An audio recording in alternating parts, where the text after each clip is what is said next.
अस्सलाम वालेकुम, welcome back. तो हम लोग पढ़ रहे थे फैक्टर्स जो एंजाइम्स की एक्टिविटी को अफेक्ट करते हैं। उसमें हम लोगों ने टेम्परेचर पढ़ लिया है, पीएच पढ़ लिया है लास्ट लेक्चर्स में। अब जो हम लोगों को पढ़ना है वो है enzyme concentration. So enzyme concentration किसे कहते हैं? कंसंट्रेशन होती है कि किसी चीज़ की क्वांटिटी कितनी है, अमाउंट कितनी है। So enzyme concentration is directly proportional to enzyme activity. enzyme की concentration enzyme की activity के directly proportional है। क्या मतलब हुआ इस बात का कि जितनी ज़्यादा enzyme की concentration होगी उतनी ही ज़्यादा enzyme की activity भी होगी, उतना ही ज़्यादा एंजाइम्स फंक्शंस भी परफॉर्म करेंगे। और जितनी कम एंजाइम्स की क्वांटिटी, कंसंट्रेशन, अमाउंट होगी, जितने कम एंजाइम्स होंगे उतनी ही कम उनकी एक्टिविटी भी होगी। ऑब्वियसली जितने ज़्यादा एंजाइम्स होंगे उनकी एक्टिविटी भी उतनी ही ज़्यादा होगी। Then if substrate concentration is maintained at high level, अगर सबस्ट्रेट के कंसंट्रेशन को हाई लेवल पर मेंटेन कर दिया जाए and other conditions such as pH and temperature is kept constant, then with the increase of enzyme concentration the activity of enzyme will also increase. क्या मतलब हुआ इस बात का? अगर आप लोगों ने लास्ट लेक्चर्स नहीं लिए हैं, अगर आप लोगों ने इंट्रोडक्शन लेक्चर नहीं लिया है तो पहले जाकर उसे लें ताकि आप लोगों को ये सारी टर्म्स क्लैरिफाई हो। सबसे पहले सबस्ट्रेट क्या है? सबस्ट्रेट में अगेन रिपीट कर देती हूँ, जिस मॉलिक्यूल के ऊपर एंजाइम अटैच होकर, या जो मॉलिक्यूल एंजाइम के ऊपर अटैच होता है और जिस मॉलिक्यूल के ऊपर एंजाइम अपना फंक्शन परफॉर्म करता है, जिस मॉलिक्यूल के अंदर एंजाइम चेंजेस लेकर आता है, उसे प्रोडक्ट में कन्वर्ट करवाता है, वो होता है सबस्ट्रेट। ठीक है। अगर हम सबस्ट्रेट की कंसंट्रेशन को मेंटेन कर दें हाई लेवल पर, यानी कि सबस्ट्रेट की कंसंट्रेशन बहुत ज़्यादा हाई है, ठीक है, सबस्ट्रेट बहुत ज़्यादा अमाउंट में है, जिस सबस्ट्रेट को हम लोगों ने रिएक्ट करवाना है एंजाइम के साथ, जिस सबस्ट्रेट की रिएक्टिविटी को हम लोगों ने इंक्रीज करवाना है एंजाइम की एंजाइम के साथ रिएक्ट करवाकर, उस सबस्ट्रेट की कंसंट्रेशन को हम लोगों ने मेंटेन कर दिया हाई लेवल पर। यानी कि ये तमाम सबस्ट्रेट्स हैं यहाँ पर जिनके साथ एंजाइम ने रिएक्ट कर कर उसकी एक्टिविटी को इंक्रीज करवाना है। ठीक है। अब वो सबस्ट्रेट बहुत ज़्यादा अमाउंट में, तो अगर हम पीएच, टेम्परेचर और इस तरह के दूसरे तमाम फैक्टर्स को कांस्टेंट कर दें, उनको चेंज ना करें, ना वो डिक्रीज हो रहे हैं ना वो इंक्रीज हो रहे हैं, तो फिर एंजाइम की एक्टिविटी एंजाइम की कंसंट्रेशन के साथ इंक्रीज होगी। अगर एंजाइम की कंसंट्रेशन इंक्रीज होगी तो एंजाइम की एक्टिविटी भी इंक्रीज होगी। क्या मतलब? ये सबस्ट्रेट है जिसके साथ जिसके ऊपर फंक्शन परफॉर्म करना है एंजाइम ने, इसकी कंसंट्रेशन को हमने हाई कर दिया, बाकी सारी चीज़ों को हम लोगों ने कांस्टेंट कर दिया। अब जितने ज़्यादा एंजाइम्स आएंगे इसकी फंक्शनिंग परफॉर्म करवाने के लिए, उतना ज़्यादा एंजाइम की एक्टिविटी होती जाएगी अच्छे से। अगर मैं थोड़े से एंजाइम्स भेजूंगी, फॉर एग्जांपल यहाँ पर मेरे पास सबस्ट्रेट मॉलिक्यूल्स 100 हैं, अगर मैंने 20 एंजाइम्स भेजे इसके ऊपर फंक्शन परफॉर्म करने के लिए, तो मेरी एक्टिविटी स्लो होगी, एंजाइम एक्टिविटी स्लो होगी। बट अगर मैंने 20 की जगह पर यहाँ पर 50 एंजाइम्स भेज दिए उसकी फंक्शनिंग परफॉर्म करने के लिए, सबस्ट्रेट के साथ रिएक्ट करने के लिए, तो एंजाइम की एक्टिविटी इंक्रीज हो जाएगी। अगर 50 से और ज़्यादा मैंने बढ़ा दिए, एंजाइम 60 हो गए, कहने का मतलब सिर्फ इतना है कि जितने ज़्यादा एंजाइम्स होंगे, जितनी ज़्यादा एंजाइम की कंसंट्रेशन होगी, उतनी ही ज़्यादा एंजाइम की एक्टिविटी होगी। और ये बात बहुत ज़्यादा सिंपल है। And with decrease of enzyme concentration the activity of enzyme will also decrease. Obviously अगर 60 मॉलिक्यूल्स हैं, अगर 60 एंजाइम्स हैं और अगर उसकी निस्बत 20 एंजाइम्स है, तो ऑब्वियसली अगर मैं एंजाइम्स की कंसंट्रेशन को डिक्रीज कर रही हूँ, 60 से 20 पर लेकर आ रही हूँ, तो एंजाइम की एक्टिविटी भी डिक्रीज हो जाएगी। जिस तरीके से जितने ज़्यादा एंजाइम्स होने की वजह से जितनी ज़्यादा एंजाइम एक्टिविटी की थी, उसी तरीके से उतने ही कम एंजाइम्स होने की वजह से उतनी ही कम एंजाइम की एक्टिविटी भी होगी। So usually in natural conditions the substrate concentration is always higher than enzymes. अगर हम natural conditions में देखें, naturally अगर enzymes होते हैं तो naturally enzyme usually in natural conditions the substrate concentration is always higher than enzyme. So okay, तो अगर हम नेचुरली देखें तो हमारे सबस्ट्रेट की कंसंट्रेशन हमेशा एंजाइम की कंसंट्रेशन से ज़्यादा होती है.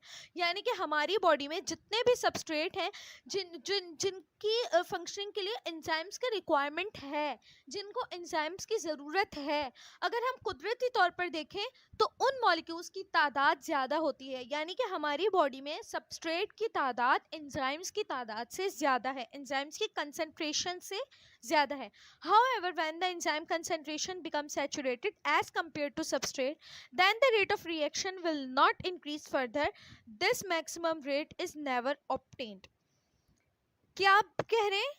सबसे पहली बात आप लोगों को ये कॉन्सेप्ट क्लियर होना चाहिए कि व्हाट इज सैचुरेशन. यहाँ पर जो एक वर्ड यूज हुआ है सैचुरेटेड, तो सैचुरेटेड का क्या मतलब है?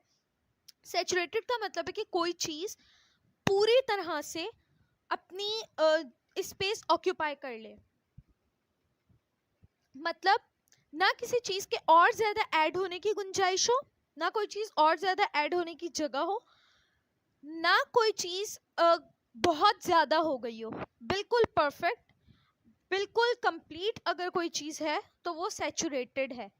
मतलब अगर यहाँ पर इतनी स्पेसेस हैं, इतने मॉलिक्यूल्स यहाँ पर आकर फिल हो सकते हैं, ठीक है, तो ये है सैचुरेटेड. अगर इसके अंदर और ज्यादा जगह होगी कि और ज्यादा मॉलिक्यूल्स यहाँ पर आकर फिल हो सकते होंगे, अगर इसके अंदर और ज्यादा जगह होगी, अगर मैंने कम मॉलिक्यूल्स फिल किए होंगे तो वो होगा अनसैचुरेटेड. यानी कि उसमें और ज्यादा स्पेस है और ज्यादा मॉलिक्यूल्स आकर रिएक्ट कर सकते हैं, जगह खाली है. अगर जगह खाली होगी तो वो अनसैचुरेटेड होगा.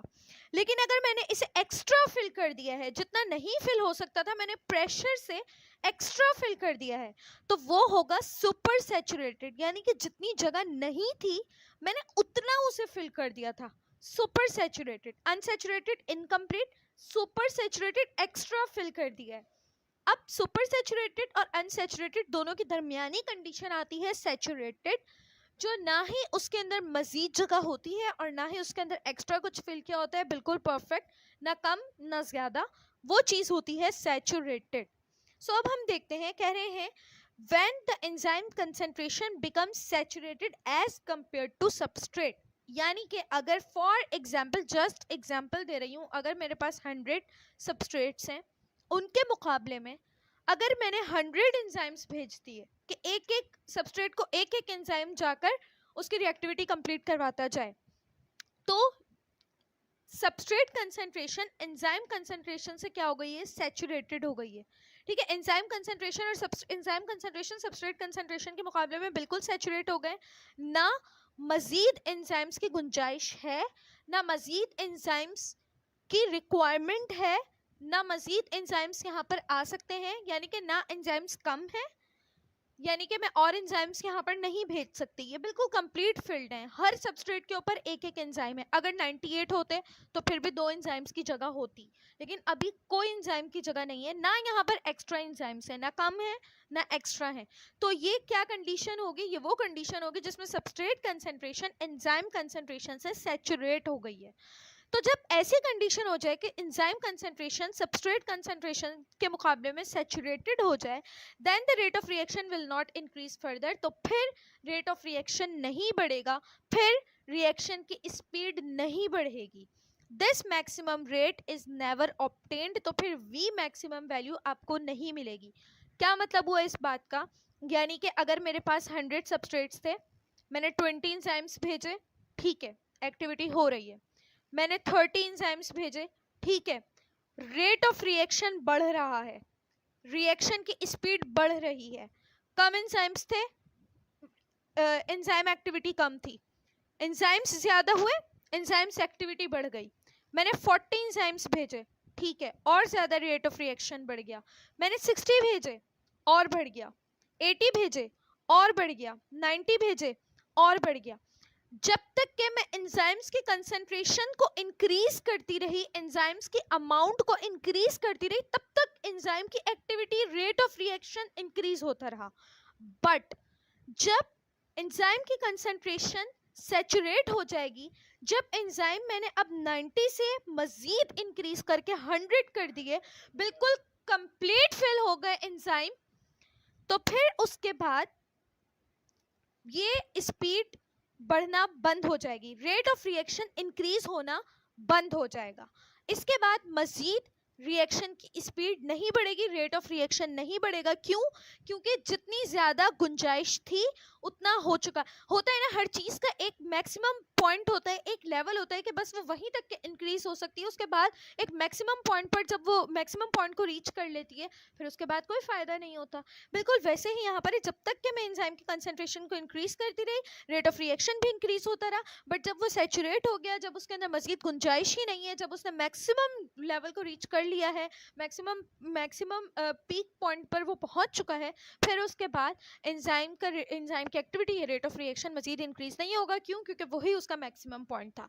सो ये बात यहाँ तक के ये पूरा कॉन्सेप्ट था एंजाइम कंसंट्रेशन का, कि किस तरीके से एंजाइम कंसंट्रेशन एंजाइम की एक्टिविटी को अफेक्ट करती है। सो ये एक फैक्टर था। अगर इसमें कोई भी कंफ्यूजन हो तो मुझसे पूछ लीजिए।